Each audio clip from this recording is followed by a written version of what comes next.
Imagine building your civilization next to a river where the water isn't a source of life, it is a 40-foot, 8-ton death sentence.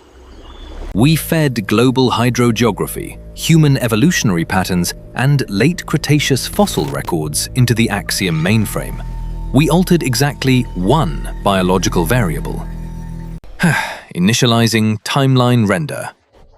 112 million years ago, the river systems of ancient Africa and South America were ruled by an apex predator called Sarcosuchus imperator. It was 40 feet long. It weighed 8 tons.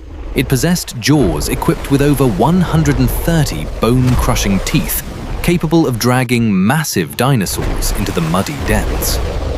In our timeline, massive environmental shifts dried up these ancient rivers, erasing the Sarcosuchus millions of years before humans ever walked the earth.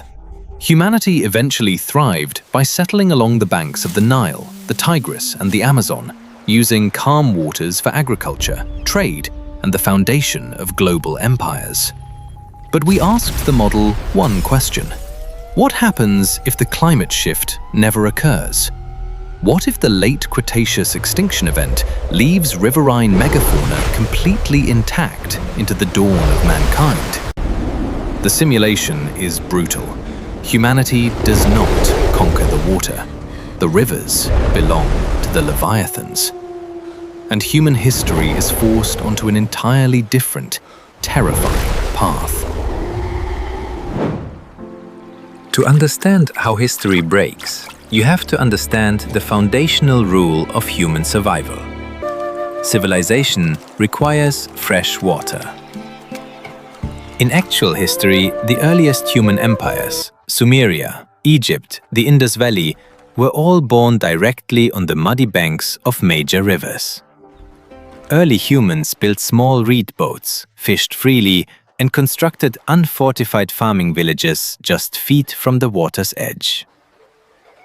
In the simulation, the model flags this behavior as a mathematical impossibility. AXIOM assigns a 94% mortality rate to any unfortified human settlement built within 100 yards of a major waterway.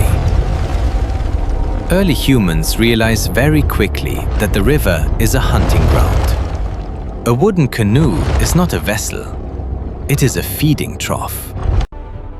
Civilization still forms, but its architecture is fundamentally inverted. Instead of sprawling openly along the riverbanks, early cities are built miles inland, connected to the water by heavily militarized trenches. The most important structure in ancient Egypt is no longer the pyramid. It is the thirst wall. Massive, 100-foot-thick stone barricades built directly into the Nile. Inside these walls, primitive Bronze Age water wheels pull fresh water up into aqueducts, while thousands of armed guards point spears downward, watching the dark shapes circling in the water below. Attack! In this timeline, water is not free. It is extracted through constant, terrifying siege warfare against nature itself. Advance the model to the classical era, the Roman Empire.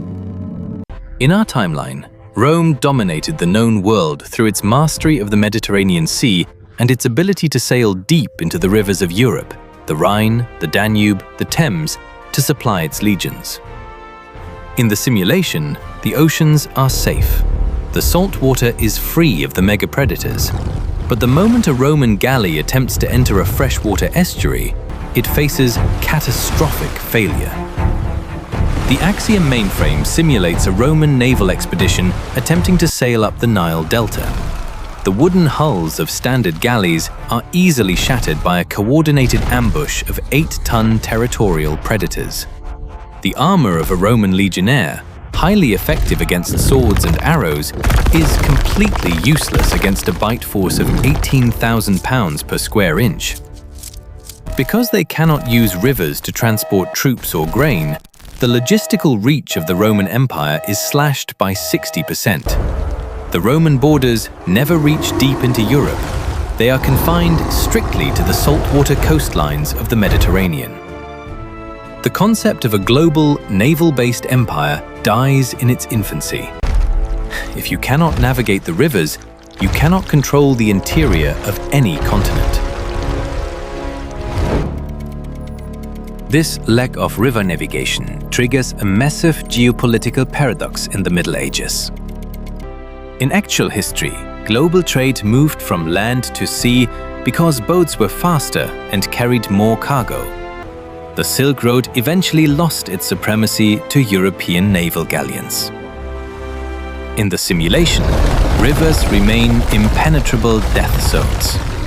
Global trade is forced to default almost entirely to overland routes. The model calculates the ultimate beneficiary of this biological anomaly: the Mongol Empire. Because the Mongols rely entirely on horses and vast overland steppe networks, they bypass the river bottlenecks entirely. In our timeline, the Mongol Empire was vast, but eventually fractured. In this timeline, without European naval powers to eventually eclipse them, a modernized, hyper-connected descendant of the Mongol Empire becomes the undisputed, permanent economic superpower of the Eurasian landmass. European kings do not build castles on high hills to defend against rival lords. They build massive, fortress-like pumping stations deep underground, tapping into hidden aquifers just to keep their people hydrated without risking a journey to the river. The model now extrapolates forward to the Age of Discovery. In 1492, European explorers discover the Americas. In our timeline, colonization was swift and brutal. European ships sailed directly up the James River, the Hudson, and the Mississippi, establishing deep inland colonies and pushing indigenous populations westward. In this simulation, the colonization of the American interior completely stalls. When British and Spanish galleons attempt to navigate the Mississippi River Delta, they encounter a North American variant of the apex predator, an armored leviathan that has ruled the muddy waters of the South for 100 million years. European wooden ships are ripped apart in the shallow bayous. The colonial forces, entirely dependent on river logistics, are physically incapable of penetrating the continent. The model calculates a stunning divergence here. European colonies remain permanently quarantined to the saltwater beaches of the East Coast. Small, heavily fortified port cities that can never expand westward. The vast interior of North America remains firmly under the control of indigenous empires. Native American tribes, having spent thousands of years culturally and tactically adapting to the presence of the river leviathans, use the predators as a natural, impenetrable defense grid against European expansion. The concept of manifest destiny simply never exists. By the 18th and 19th centuries, the simulation hits a critical technological bottleneck. The Industrial Revolution requires one primary resource to function: vast, unlimited access to fresh water to power steam engines, cool machinery, and process textiles. In our timeline, factories were built directly on the banks of rivers, creating massive boomtowns like Manchester and Pittsburgh. In the simulation, you cannot simply build a brick factory next to a river. The noise, the heat, and the vibrations attract the predators. Industrialization becomes a highly militarized, state-sponsored operation. To build a single factory, a nation must first build a towering concrete fortress around a section of the river, draining it and defending it with early artillery against relentless biological assaults. Because of this extreme friction, the Industrial Revolution is delayed by nearly 2 centuries. When it does arrive, the technology is inherently violent. The first ironclad steamships are not designed to fight other nations. They are designed as river clearers. Massive, heavily armored, slow-moving dreadnoughts equipped with harpoon cannons and underwater explosive charges, built for the sole purpose of extermination megafauna to secure safe shipping lanes. The 19th century becomes a brutal global war, not between empires, but between industrializing humanity and prehistoric biology. The model now extrapolates forward to the present day, the year 2026. The visual reality of this simulated world is staggering. The global map of human population centers looks nothing like our own. In actual history, the most densely populated cities on Earth, Shanghai, Cairo, New Orleans, London, are built on major river deltas. In this simulation, those cities do not exist.